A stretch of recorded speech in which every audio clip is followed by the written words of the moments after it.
bienvenidos a Punto Económico. El día de hoy vamos a tocar el tema de la reforma de las AFPs. Para eso tenemos con nosotros al congresista Jaime Delgado, tenemos también al profesor César Fuentes y a Aldo Fuertes acá en la mesa.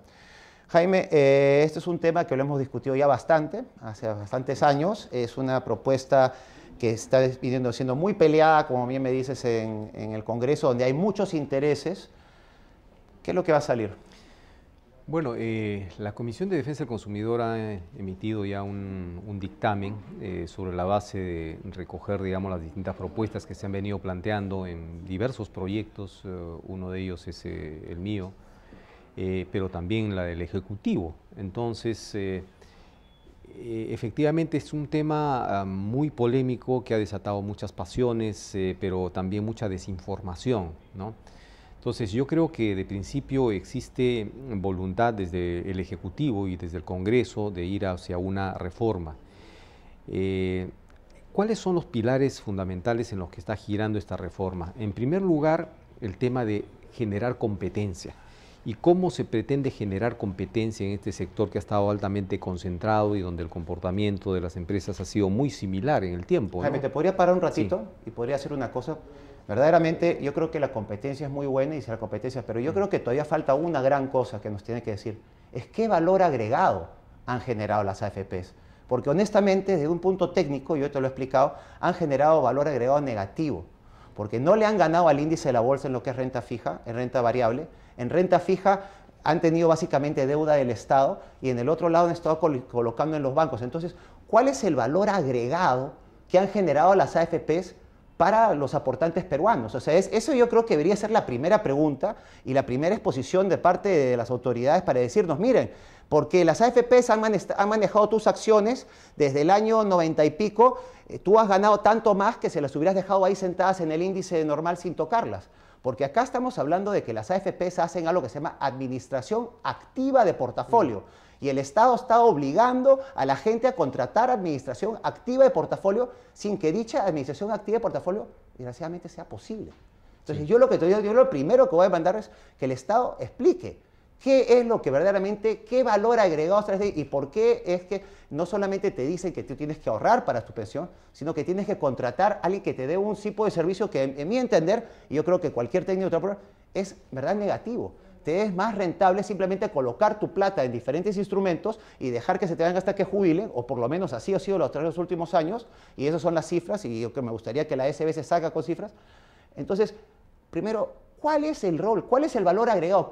¿Qué gran valor hace una AFP cuando yo le doy plata y ella la deposita en los bancos? O sea, ¿qué valor me genera? Esa sería la gran pregunta. Y tienes toda la razón, porque esa ha sido la discusión de siempre, ¿no? Es más, o sea, han habido periodos en donde incluso la rentabilidad ha sido negativa, ¿no? El año pasado perdieron 5.000 millones de soles del fondo y nos cobraron 975 millones de soles en comisiones. Pero el MEF ha respondido esa pregunta. Menos mal, digamos, esto se está recuperando, ¿no? O sea, lo que pasa es que este negocio efectivamente, o esta actividad de ahorro previsional es en el largo plazo.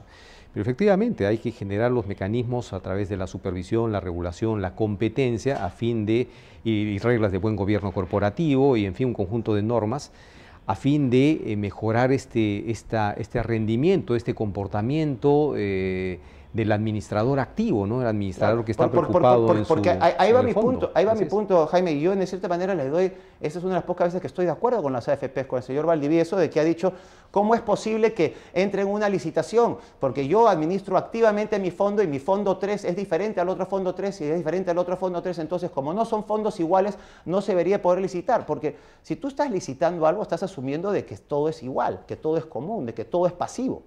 Entonces, él está diciendo, a mí no me pueden licitar porque yo me diferencio, a mí me deben estar midiendo sobre mi rentabilidad, sobre mi manejo activo, es lo que él dice.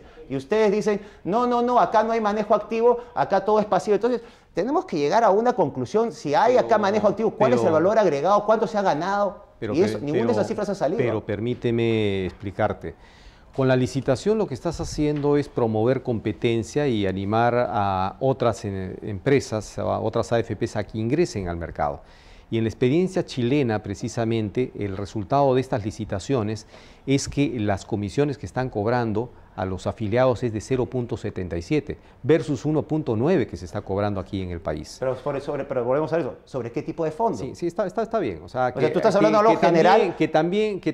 Lo que pasa es que aquí también, o sea, en promedio, digamos, se viene cobrando 1.9 y no se ha diferenciado, por ejemplo, lo que siempre hemos dicho, ¿no? Si inviertes en el fondo 1, en el fondo 2, en el fondo 3, o sea, aquí lo que se está planteando precisamente es que se cobren comisiones diferenciadas y que eso quede claro para el afiliado, ¿no? Que no es igual, digamos, un fondo 1 donde prácticamente no haces ningún trabajo más que poner la plata en el banco, que un fondo 3 que implica pues un trabajo mucho más sofisticado.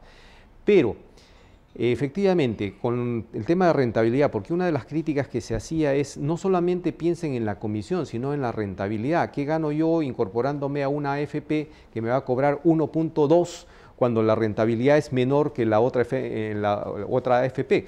Pues bien, o sea, está establecido precisamente en el proyecto de que si tú, digamos, formas parte de esa masa cautiva de los próximos 24 meses que te afilias a una AFP que ofreció la menor comisión, pero si esa AFP no te da una rentabilidad óptima, promedio en el mercado, o sea, que hay otra AFP que te está generando una mayor rentabilidad en el fondo que tú estás, entonces lo que tú puedes es pasarte. Te pasas al otro fondo, o sea... ¿Cómo haces eso? ¿Cómo haces eso? Pero te pasas, pero ya pierdes la rentabilidad porque el otro ya ganó.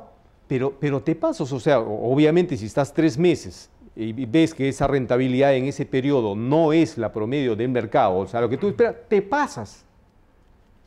Así es, pero ojo, no estás obligado a permanecer, no estás obligado a permanecer todo el tiempo. Pero en la experiencia, Oscar, que en Chile, digamos, el tema de las nuevas AFPs que han ingresado y que han ganado esas licitaciones han mantenido el nivel de rentabilidad óptimo en el mercado. O sea, no es que solamente el tema de comisión cuenta. Entonces, vamos, este es un sistema diferente que va a animar a competir y quienes están resistiendo a eso son precisamente porque... Mi percepción es que están temiendo a la competencia que, como te digo, en Chile ha originado ingreso de más AFPs y ha originado que las comisiones bajen a 0.77. Pero ¿para qué tipo de fondo? ¿Para qué tipo de fondo? 0.75, ¿para qué tipo de fondo? Pero fondo promedio. Estamos hablando aquí de 4 diferentes tipos de fondos. Está bien. Bueno, mira, quiero decir una cosita nomás. Te repito, Oscar, si tú te pasas a ese fondo y no te está dando la rentabilidad del mercado, te pasas, así de simple.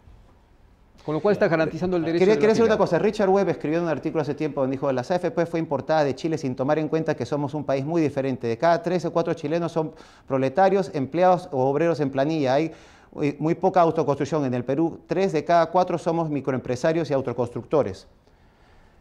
Volvemos a esta realidad. Yo siempre te había dicho que una de las principales fallas, independientemente de todo el sistema, es de que no dejan ahorrar en sus propias casas. Eso es un problema peruano. ¿Cómo este sistema va a atacar eso, digamos? Chile es muy diferente al Perú, Jaime. Sí. Tú también querías de que haya diferentes opciones para que se puedan invertir en las cajas. Tú querías que se inviertan en las cajas. ¿Cómo vamos a poder hacer esas cosas? Sí, es verdad. Y yo mantengo la idea. Lo que pasa, Oscar, es que como presidente de la Comisión de Defensa del Consumidor, yo tengo el deber de escuchar a todas las partes y con un proyecto del Ejecutivo en donde hemos tenido diversas reuniones con la superintendencia, con el ministerio, incluso a las propias AFPs. Una de las cosas que se ha observado en la posibilidad de que uno pueda, en vez de elegir a las AFPs, poner su plata en una caja municipal, es que son productos diferentes, tienen un régimen de administración diferentes por la naturaleza del fondo, en fin.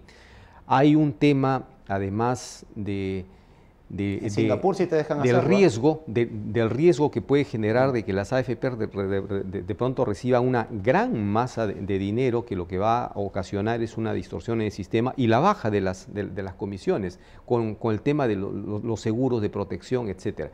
Sin embargo, yo te digo, Oscar, lo siguiente.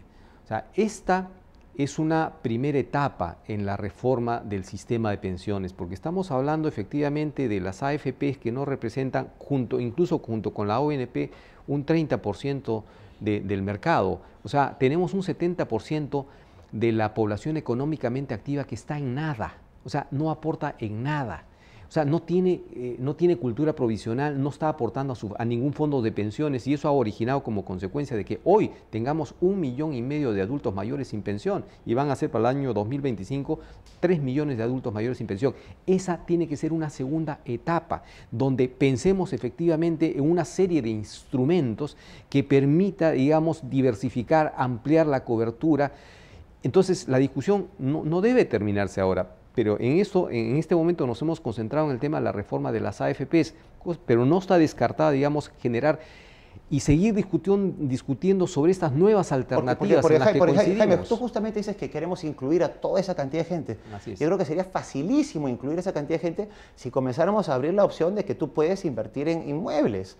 Un montón de gente no necesitaría que el Estado agarre y te tuerza la mano si es que habría un pequeño incentivo, bueno, no sé si va a haber incentivo tributario porque mucha de esta gente es informal, pero si te dejaran que tú puedas invertir tu inmueble como parte de tu pensión, yo creo que habría mucha gente que lo haría, porque mucha gente no invierte. Oscar, incluso se ha venido planteando en las discusiones que hemos tenido, tanto en la Comisión de Economía como Defensa del Consumidor, la posibilidad de que de pronto cuando cada vez que hagas compras en el grifo, en cualquier lado, puedas sacar tu tarjeta tipo bonus, por decir, y que un pequeño porcentaje del IGB pueda pasar a tu cuenta, para tu pensión. O sea, son ideas que están surgiendo que creo que son sumamente válidas, pero eso necesita una etapa de maduración para esa segunda parte que me parece súper importante, ¿no? De ampliar a esta cobertura a ese 70% que está en nada.